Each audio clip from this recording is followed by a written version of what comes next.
Somewhere hidden amongst the thorny brambles is a little kingdom of elves and fairies. Everyone who lives here is very, very small. Also, they have lore, like a lot of lore, from a power-abusing king to a mysteriously grumpy elf. This kingdom is full of magic, conflict, intrigue, infrastructure, segregation, and craziness. Okay, so this is going to be a lore video in the style of Athena P, going over all of the lore of this series, and in a way that may not be suitable for children, so everybody take note of that. Ben and Holly's Little Kingdom is a beloved children's show from the creators of Peppa Pig that ran from 2009 to 2013. In its run, the main characters embarked on journeys around the Little Kingdom, a tiny community of elves and fairies in Great Britain. Before we get into the characters, we'll go over all of the places in the Little Kingdom. The Little Castle, the living place and setting of a large portion of the show. The Little Castle is the home of the royalty of the Little Kingdom, such as the following characters. King Thistle. King Thistle is who rules the Little Kingdom, really only caring about his own interests and not the interests of the people. He is ignorant of his overarching wealth and is an angry brat half of the time. He is able to hold his calm when it comes to diplomatic issues or when he is content at home. He has an estranged relationship with his mother and father, who are entitled and dangerous. In fact, the only time the king cares for someone else is when he is protecting his children from his perilous parents. Queen Thistle. The wife of King Thistle is here just to be the queen to a king. She cares for her family and tries to provide for her society, but is generally unhelpful and is used as a token character to transform, pity, or torture. She is sisters with Queen Marigold, a snooty queen we'll get into later. In the immortal words of Phineas Flynn, she's a queen, she doesn't do much. Daisy and Poppy. On the other hand, we have the most active little princesses, Daisy and Poppy. There are many war crimes accomplished with the help of their grandparents, other babies, and the fact that they can do magic without wands will be covered later. Holly. It's the titular bitchler herself, Princess Holly Thistle. Holly and her Holly wand, Wandy, helped to bridge the gap between the elves and fairies with Holly's friendship with Ben Elf.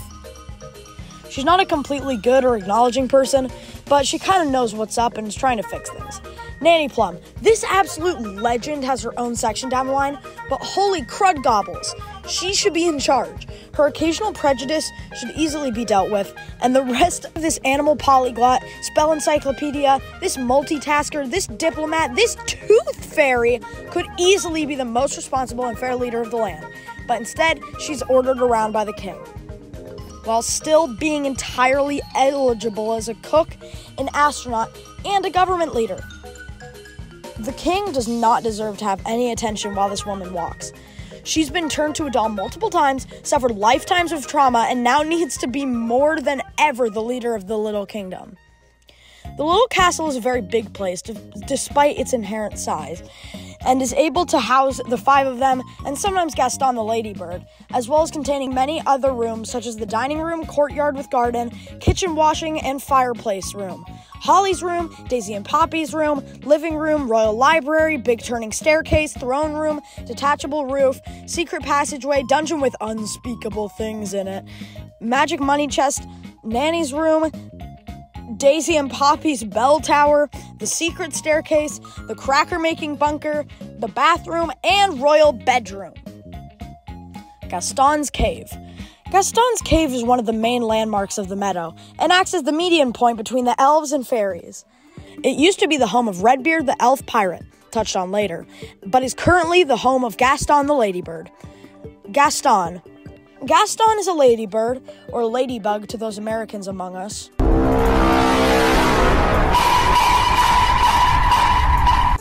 He is known for being able to communicate with the honorary queen, Nanny Plum, as she speaks ladybird, as well as having a love-hate relationship with his owners, the king, Mr. Elf, Strawberry's mom, and even Ms. Fotheringill. His favorite foods are cabbage juice, sausages, tomato bugs, and green fly. My man loves fetching sticks. No clipping through Ben's legs in the intro, football, finding lost things, with the king, his friend Bobby B, Fufu the rainbow beetle, Stanley the insect, along with eating letters. He hates a clean living space. Ladybirds are never happy. He has stranger abilities, like being able to attend school, creating parachutes, digging wells, doing loop-the-loops, speaking ant, and having inconsistent footprints. He is obviously sentient, sacrifices sentient worms, and is scared shitless of birds. He has a brother, Tony, a sister-in-law, Pam, and 3 nibblings, Amber, Emerald, and Keith. They show color diversity in ladybirds and also show the fathering capabilities of Gaston. They too contribute to the number of followers Gaston has, which is very much larger than the actual king. Strawberry's mom is his vet, and he is integral to the show. But that's really all I have for his backstory. The Meadow. The Meadow is kind of just a starting point for shenanigans with the children to begin. The Elf Tree. The Elf Tree is a somewhat natural apartment complex with 99 floors, a lift, a library, escape sections and branches, and a study for the wise old elf.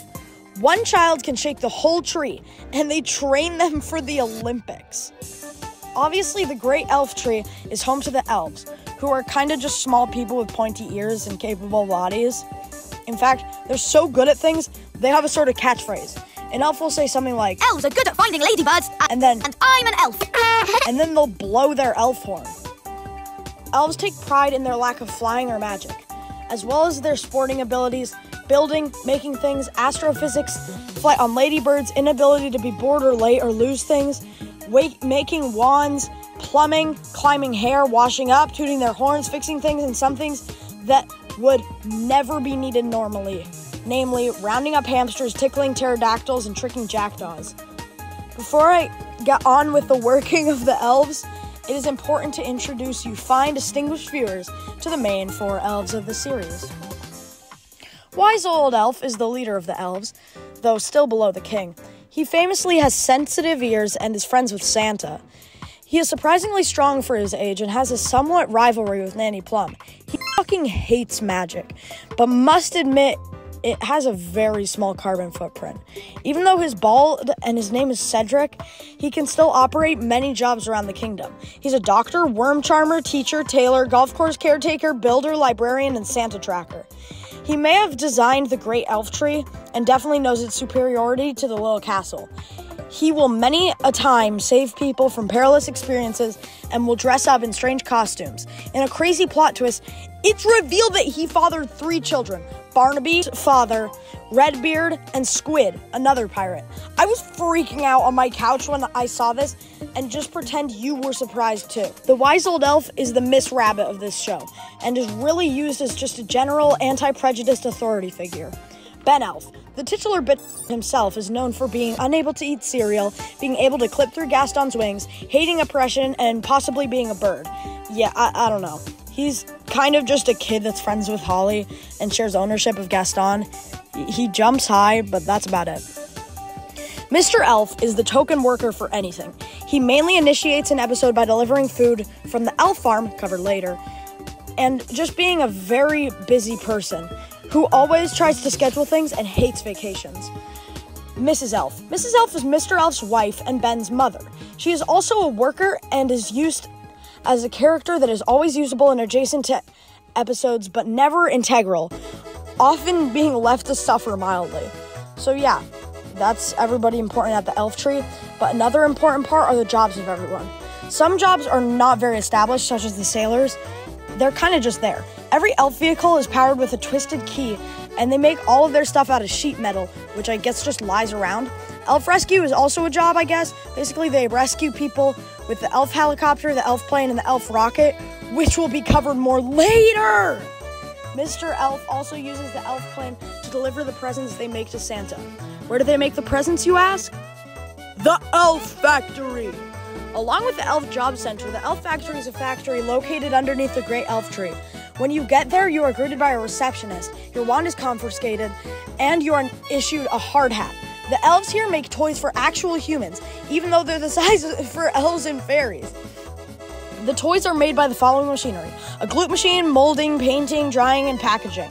The recycled materials they use here are also used in the creation of sentient wands. such a long section later on. Despite how elves hate magic, the entire factory is ran off of it. But kids can't be factory workers without proper training. Elf School. Obviously, the elf school is located at the top of the great elf tree for the most safety, you know? The school is moderated by the king, but taught by the wise old elf. Everybody who attends it is required to be there every day. They teach valuable lessons like factory work and nature. But this isn't the only way children can be educated in the kingdom. Oh no. Fox Cubs. It's Boy Scouts, but you get sent to Mount Everest by Mr. Elf. Mrs. Jolly's Snail Riding Club. Mrs. Jolly is a pet and snail trainer, and she is abusive. She is not allowed near the elf farm despite being an elf. Her snail riding club is a great way to teach your children how to ride snails and discriminate against the equally as sentient slugs. Samson the slug is barely treated with enough respect to be given food, but he eats just as much cabbage as the next gastropod. Where do they get that cabbage, though? The elf farm! The elf farm is the source of all nomadic food in the kingdom. Elves deliver the food to the fairies, as well as trophies, instruments, and sparkling fairy juice, which deserves more lore than it has. They grow many types of foods here, such as carrots, lettuce, tomatoes, eggs, mushrooms, soup, stuff, oranges, pumpkins, strawberries, apples, blackberries, pineapples, onions, dairy, and mold. The dairy remains unaddressed, but the eggs clearly belong to the chickens. The hens and cockerel are a society unto themselves, being afraid of water, but still retaining sentience. They hate sudden noises and love flowers. Chicken farmer is a very dangerous job because chickens try to sit on those who steal their eggs. They even have a full language and social structure.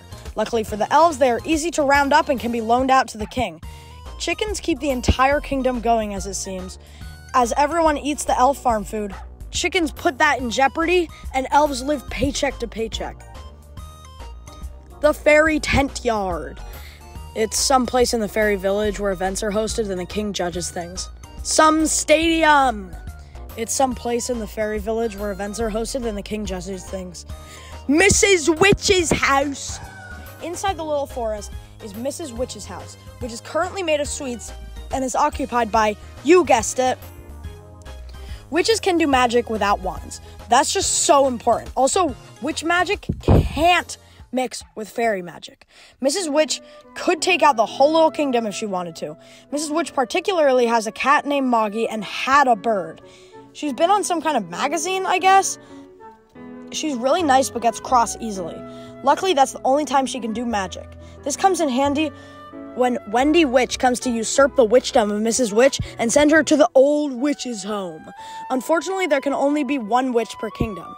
Her spite towards Wendy's lets her live another day and shows how well she can ride a broom, which witches do. Mrs. Witch also has some random shit, so I'll tell you about that. She has a magic carpet, a genie that is just a shirtless purple man that forces women into strange circumstances, and a mirror that always tells the truth and is subjective for some reason. All of these can mix with witch magic, but not fairy magic. They don't matter much to the story, but man, this witch could easily destroy everyone. The Royal Golf Course. The Royal Golf Course is a royal golf course that the king plays on, though it's run by the wise old elf. It was once transformed into a mini golf course by a gnome. That's about it. The gnome! The gnome that we know and love, King Leopold, is mistreated.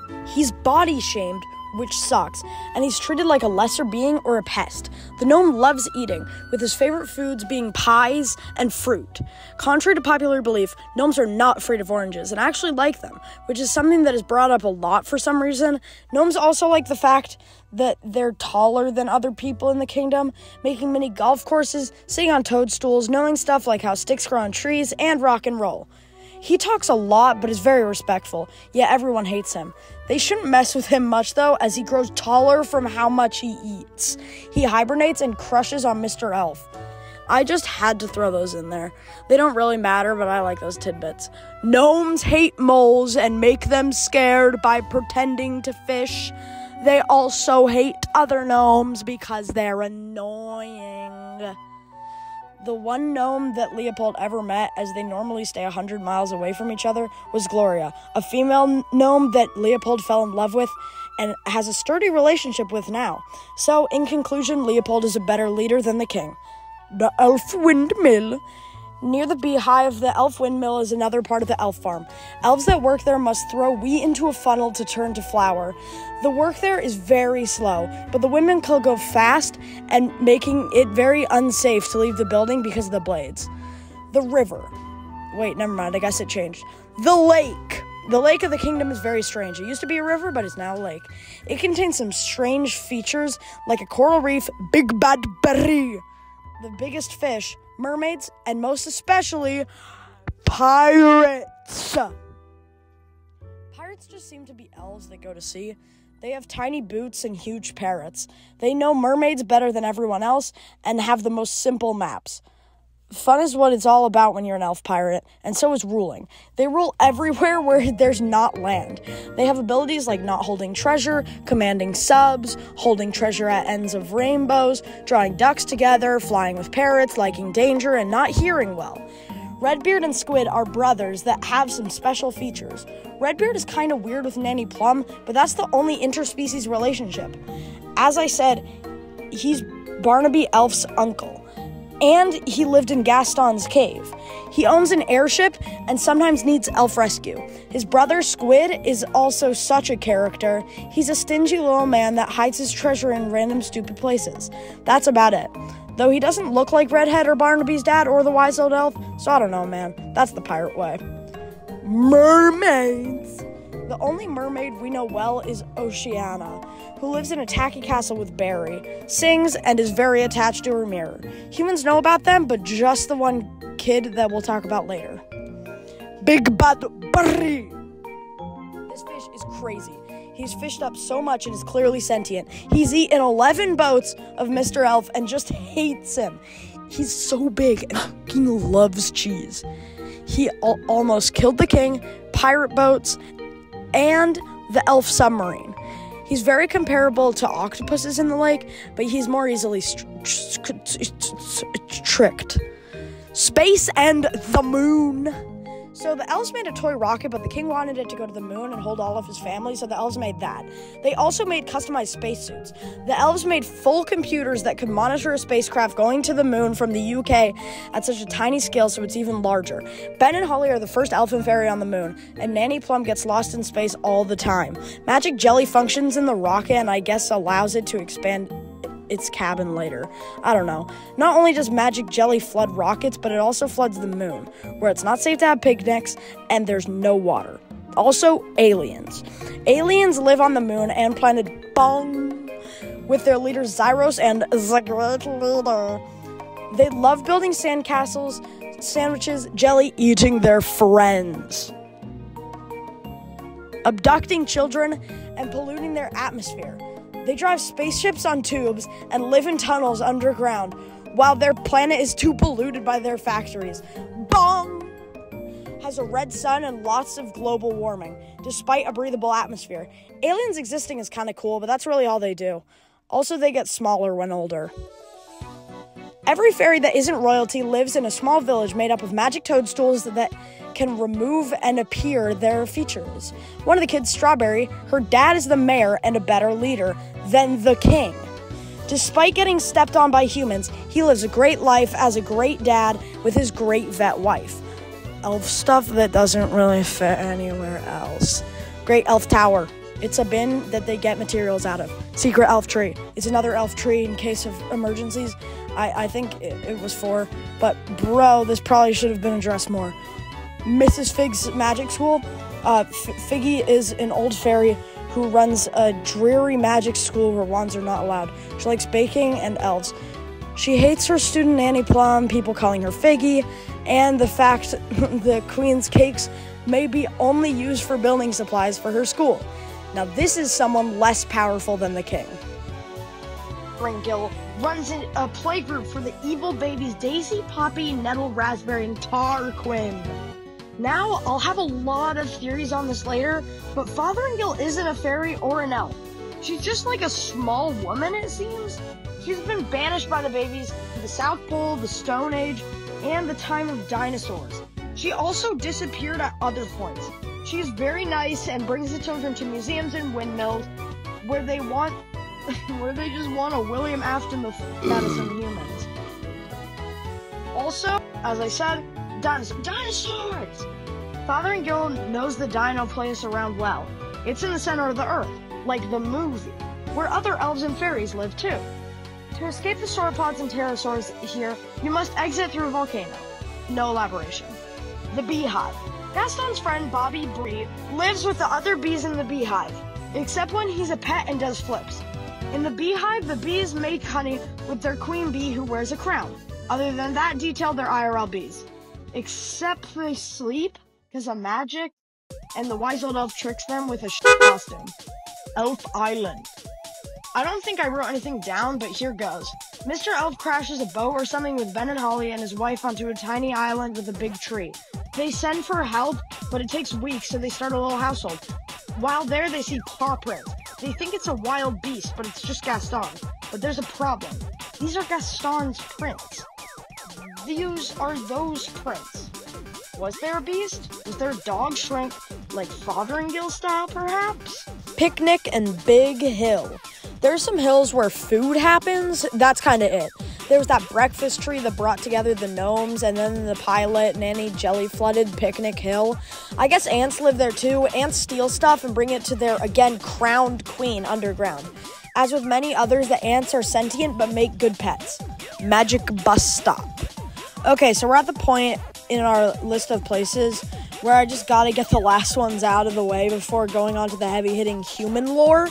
This bus stop has sentient fairy buses. Pipes. There are mysterious pipes under the little castle. Spider caves. Spiders run the world in the bejeweled caves directly underneath the same castle.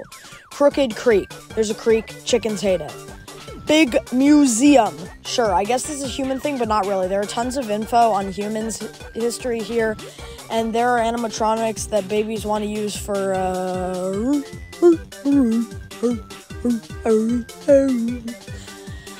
Frogs live at this pond, but would you believe they're sentient? They're just big circles that vary in size at any stage of their life. They make great pets, but they're also kind of like the third species of the Little Kingdom. They like leapfrog.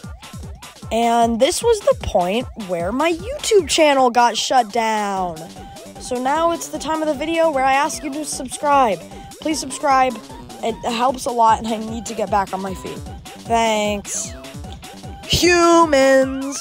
Also called big people, humans have big feet to crush people.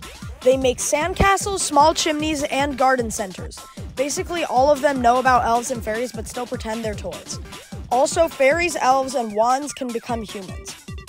Ben and Holly do this to be more human with their friend, Lucy. Lucy is a human girl with a dad, a mom, a boat, and a farm with tractors, cows, chickens, sheep, and a sheepdog named Rex, and a rabbit named Flopsy. Lucy knows about the little people, and so does her mom, because she met them as a kid, too. The dad doesn't, and refuses their existence, but is The dad doesn't and refuses their existence, but is constantly reminded and has been shrunk with Lucy like Fotheringhill might have been. The dad is horrified by his existence. Lucy goes to a school run by Ms. Cookie and a hamster. Lucy has been shrunk many times. Humans are so important to the lore. I literally can't explain. Humans are so important to the lore. Like, pretty much all of the lore, even though it's about these elves and fairies, the humans are the lore. Also, Lucy has a unicorn. The Old Dwarf Mine. There's a mine with a magic door that the characters find, and there's no way that you're going to be able to guess who lives there. They mine for diamonds, are big, and they're treated as livestock. Who are they? The dwarves! A huge part of the Little Kingdom economy. These respectable gents wake up every few years to explode stuff until they get jewels. Their boss is almighty and really likes treasure. Also, they feed Gaston and have overpowering magic over the fairies. big museum. Humans and fairies and Father and Gil go to the big museum and they learn outdated or untrue information about the world around them. Good, I guess. Okay, so now we're going to get into the section that I like to call Other Stuff You Gotta Know. Magic jelly. Magic jelly is a substance that occurs in only the finest of portions and jelly floods. Daisy and Poppy and Plum control it usually, and it has flooded the moon, which the aliens just loved. It's very similar to porridge, ice cream, and rubber ducks. The magic fairy basket is a basket that makes magic jelly, disgusting cocktails, breakfast, and other things from thin air with the use of magic. It can make perfect stuff from very vague descriptions, and it works on the moon. Nanny freaking Plum. Nanny Plum is the fairy that knows the most spells and basically runs the castle. She's known to blush a ton and to hate the wise old elf. She's often turned into a frog or a slug. Other than being bad at telling time, she's very intelligent. She can speak every animal language except for mole, aardvark, ant, or centipede. She only knows basics and swears of ladybird, though. She is very responsible and owns a magic limo. She knows the king is a little shit, and for some reason she isn't the next in line for power. She can make cleaning supplies appear and work backwards. She can make food appear without her wand, which is like witch-level magic. And she also hates roller coasters. I cannot relate. I love them. She does have herself some flaws. She's not patient and sometimes like really racist. Her favorite kid is probably Strawberry, though she knows how troublesome she is. Also, sorry, did I say she can tell? Also, sorry, did I say that she can't tell time? No, she controls time with her hunger. The only thing she doesn't know is basketball and astrophysics. She can tell the future as well, so just getting some other attributes out of the way, she's an amazing cook, and the bun on her head, that one is actually just a hat. Okay, now for some hard-hitting stuff. She's a tooth fairy. She's the only tooth fairy in the Little Kingdom, but yeah, she takes children's teeth. She can also be fired unreasonably and have her wand taken. She has also many times been turned into Dolly Plum, a plush trap of Nanny that is just smaller and stuffed. It's actually quite a lucrative business activity, as with the wise old elves plush trap kind of thing. To wrap up Nanny Plum, she should definitely be in charge because she knows the most spells, languages, and people, and it's just so much better than the king. Like, God, I hate the king. He doesn't deserve Magic wands. It is a species. If you've watched Ben and Holly, you know that the wands have faces. But did you know that they're obviously alive and sentient? That's right. Buckle up and buckle in, because we're about to go into a deep dive about the species and magic associated with the magic wands. So yeah, wands are sentient and have feelings. They can also move without fairies and send distress calls with little stars. Their main predator is actually the jackdaw. They're also capable of basically anything, though you need the right wand control. Some people, fairy royalty, say that elves can't do magic, but they 100% can, and this is literally just systemic racism from the fairies. Like, the elves for real manufactured the wands. Okay, back to basic wand stuff. Abracazabity changes people to and from frogs. Zabadi Z turns frogs to people for 5 seconds, and Abracadabra makes shit lighter. They can also remove societal norms. As fairy wings aren't magic, wands are the source of all fairy magic, and they have a symbiotic relationship. Angry magic is very dangerous and can probably kill someone. Daisy and Poppy think angry magic is the best, but we all know the real best is Nanny Plum magic. Not only can the wands be sentient, but they can also make others sentient, except for the TV, which isn't magic. They can additionally make stuff longer, tell what's going on, send people into spirals, and get colds. Some weird things that apply to this species is that they just all die for a day a year, and they just aren't usable that day. You also will need a license and visits from the wise old elf doctor if you want to own a wand. But if you can't take care of a living thing, you can always get the Wise Wand 3000 by the Wise Old Elf. It is not alive, but it talks. It also can't do magic and endangers children. I love it. Wands are also able to get bored with their owners, which just seems so cruel to both sides. Also, big point, I don't think elves and fairies are different. Neither of them are magic, it's just that elves don't use the wands. Like, most types of magic don't require wands.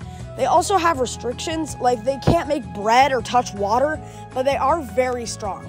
Sorry, did I say strong? They're so easily murdered, it's crazy. But I guess we can blame that on the elves, because that's right, folks. The elves make the wands in the elf factory. And obviously the head of operations is the Wise Old Elf, who also knows that they're very dangerous. We gotta go a bit deeper into how they're made. All fairies are named after plants, so their wands are made from the plant that's their name. Also, fairy dust exists, which I guess makes fairies magic, but I'm not really sure. And obviously, just like anything else, wands need to be tested for safety. Wands are even more alive when you understand that they can have strange personalities and be evil. Yeah, wands can be evil. Not only can they turn people into animals, but they can restrict or allow the victim speech. Like, they can allow one person to get changed into an animal but not speak, and another person, they can't. But, like, that's not even the worst thing. Magic can edit itself as well as like duplicate things, and wands can be flutes for some reason if you want them to. You know how I said that wands can transform people? They can, but they won't remember anything if they get turned back. But yeah, that's basically how wands are made. They're clearly alive and sentient, but they also might be more powerful than any other kind of creature in this world if they only had limbs.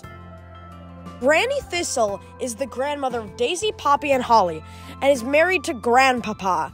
She is an eccentric and rich, to say the least, and is evil and genocidal, to say the most. Except for the genocidal and evil part, she's just like one of my grandmas.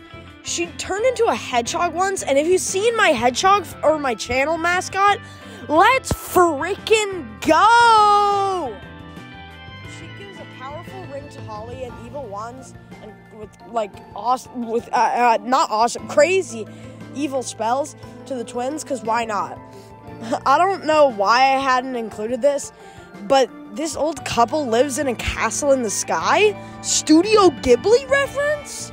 With all of their books. Not only is it a castle, but it's also a rocket. Not sure if this was the little castle or if they lived in the current one. It seems the latter, but they used to be the rulers of the land, so I don't really know.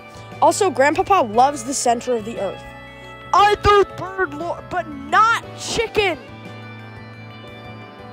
They like stealing wands and are very smart. They are easily teachable, though. Ducks suck, robins are fine, jackdaws suck, blackbirds have the same size eggs as dragons, owls were there, and rats are, well, not birds, but close enough. Woodpeckers are predators and can easily take down the entire elf population. Ben is a bird. What? No, yeah, as proven by a few spells some fairy girls do, as well as our knowledge of the spells, Ben's default mode is being a robin.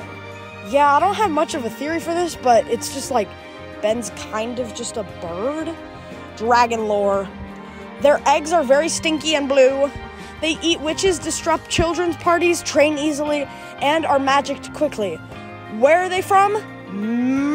Dragonland! A hot, burnt paradise that isn't marked on any maps.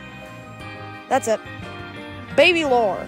Yeah, just like more on the twins, they can completely disable other fairies, they know how to fly really well, and they make cults so easily. They are dumb, though. They lost their wands to themselves. Poor Pippin, the hamster-turned-pony, was never treated as he should have been.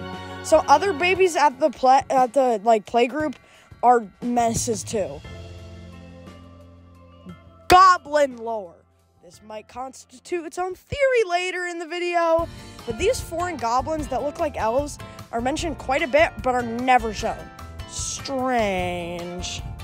Can't wait to play in the snow. Me too! We're not going to play in the snow. We're just dropping off the toy box and coming straight home. So we won't meet Father Christmas? Good gracious, no. We're on a mission. There'll be no playing in the snow and no meeting Father Christmas. Join us in our next episode when we play in the snow and meet Father Christmas. Santa is Santa. You know how Santa is, being friends with the wise old elf, liking red, hating blue, having everybody's number. You know, Santa. The elves make Santa's presents and then drop them off at the North Pole, which is not great for Gaston. Santa, as he does, lives in a dome, stomps on little people, and loves meat pies. And just look at him hold that penguin. What is he doing? Santa doesn't just work on Christmas either. He needs toy income all of the time. Not only do the elves serve him, but the fairies serve him their Christmas crackers. And, to be honest, the fairies serve. Rudolph is real. Really unused, that is. But Santa is somehow the cornerstone of this series, ending it on a note where he creates a severely traumatic Christmas for Lucy's dad by bringing all of the characters from everywhere into the series together. We got Arctic elves. Arctic elves are a variant of elves that live in the Arctic, and they have their own wise old, the brother of our man, the wise old elf. They wear holly instead of leaves in their hats and do nothing but wrap toys. Pine elves. Pine elves are like regular elves where they live in pine trees that are cut down for Christmas, and I think they just replaced the Arctic elves. Oops. The marigolds. The marigolds are related to the thistles by way of the queens being like sisters. The marigolds are snooty millennials who would totally buy the mischief boots. They eat tiny food in their huge plastic castle in their ginormous kingdom. They hate Gaston, bad idea, because of his taste for their pet green fly. They don't matter much, but they set up so many episodes, and they have very bad taste. King Leopold. Wait, he's the gnome? Okay. Books. Magic books exist, and they hold all of the answers. Just anything. They're basically like wands, but books. There are special kinds like cookbooks and bird books. Caterpillars. They're caterpillars. What do you want me to say? Cows. They're cows. There's one named Bessie, but that's it. Robots. They're robots. One just shows up in the Little Kingdom. Magic makes them sentient and enslaved. You know how it is now. You've been watching this video. Pixies! The Norwegian ice pixies are mentioned once. They make ice sculptures. They just make ice sculptures. They like have to do something else, right? Like, it feels like the Arctic elves where they only wrap presents. They're mostly untouched, just like the goblins. Squirrels! Squirrels are dangerous because they stampede the great elf tree as sentient beings and store their acorns there. They make Acorn Day awful. Superheroes. Meet Elfman. He's Ben. Meet Fairy Girl. She's Holly. Meet Captain Crazy. Meet the strongest boy in the world. Strawberry Ice Queen is an evil villain that makes stuff snow. Elfman is Batman and hates strawberry. Holly helps kinda too. Also, these superheroes are not games. They're all legit evil, and Mrs. Elf is dumb. Hedgehogs are the best animals. They eat a lot, are scared of Gaston, and have the same IQ as an average gnome. Peppa Pig. Peppa's house appears as a painting in the little castle. There's a Peppa doll in Lucy's room. There is a Nanny Plum book in Peppa Pig, and these are really the only connections. I mean, there's this hallway in that one episode where Pedro is, like, dying, but whatever. Either way, it's kind of cool. Now we have the miscellaneous stuff. Ben no-clips through Gaston's wings in the intro. It's like, I find it really funny, okay? Holly can fly, but not that far, really.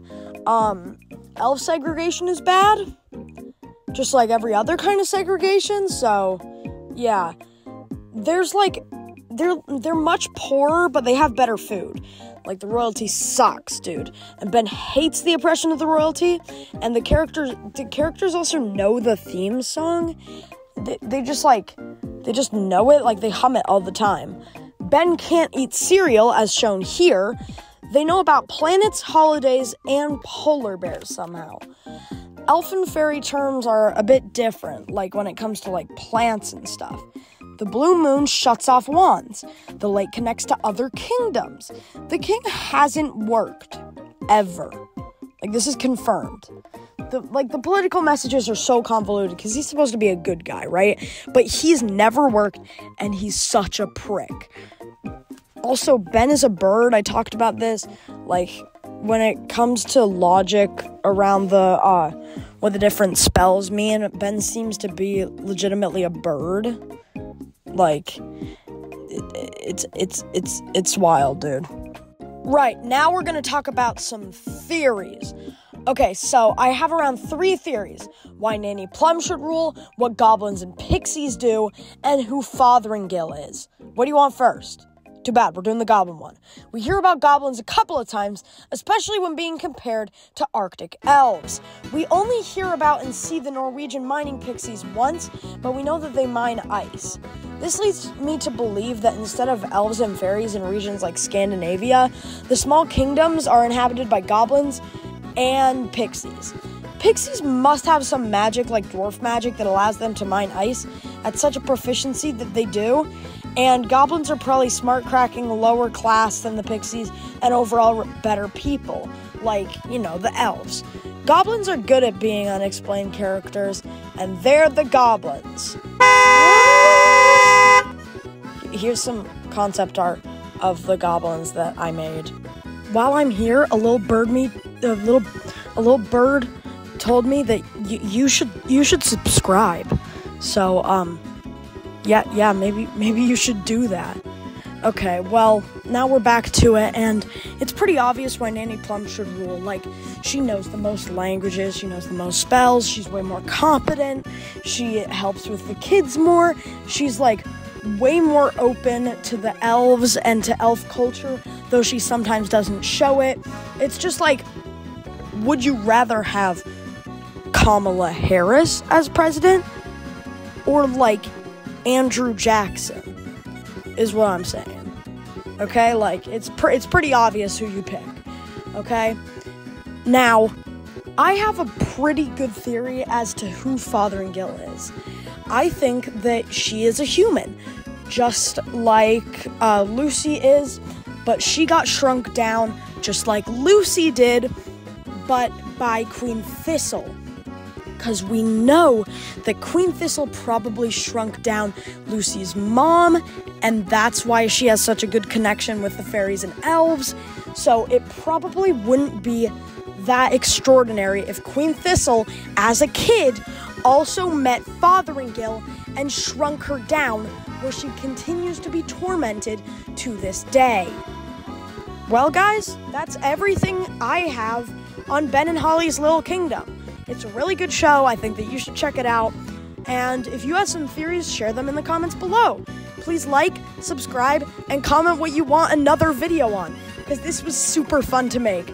Thank you guys so much for watching, and bye-bye!